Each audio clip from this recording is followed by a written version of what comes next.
একটি দুপুরের খাবার, এক পরিবারের হাসিমুখ একত্রিত হওয়া, আর তারপরেই মৃত্যু। অস্ট্রেলিয়ার ভিক্টোরিয়া রাজ্যের মোরওয়েল শহরে এক মধ্যাহ্নভোজের পর ৩ জন মারা যান। অভিযুক্ত ৪৯ বছর বয়সী এরিন পেটারসন। অভিযোগ, তিনি ইচ্ছাকৃতভাবে খাবারে বিষ মিশিয়েছিলেন। খাবারে ছিল মারাত্মক বিষাক্ত ডেথ ক্যাম্প মাশরুম।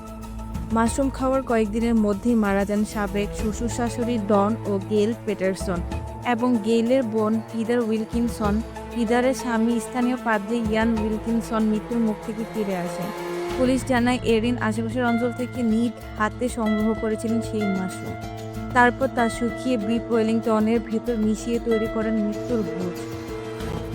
আরও চাঞ্চল্যকর তথ্য, এরিন পুলিশকে বারবার মিথ্যা বলেছেন, মোবাইল ডেটা মুছে ফেলেছেন, এমনকি প্রমাণ নষ্ট করতে খাবার শুকোনোর যন্ত্র ফেলে দিয়েছেন। এমনকি তার প্রাক্তন স্বামী সাইমন পেটারসনও আমন্ত্রিত ছিলেন সেই দিনের লাঞ্চে। শেষ মুহূর্তে না আসায় তিনি বেঁচে যান। তার বিরুদ্ধে হত্যার চেষ্টার অভিযোগ ওঠে, যদিও তা পরে প্রত্যাহার। তবে সবচেয়ে রহস্যময় প্রশ্ন, কেন? এরিন বলেছেন তিনি দুর্ঘটনাবশত বাজারের পাশে রাখা বুনো মাশরুম রান্নায় দিয়ে ফেলেছেন। কিন্তু ৯ সপ্তাহের আদালত বিচার শেষে জুরি রায় দেয় তিনি ইচ্ছাকৃতভাবে করেছেন এই কাণ্ড।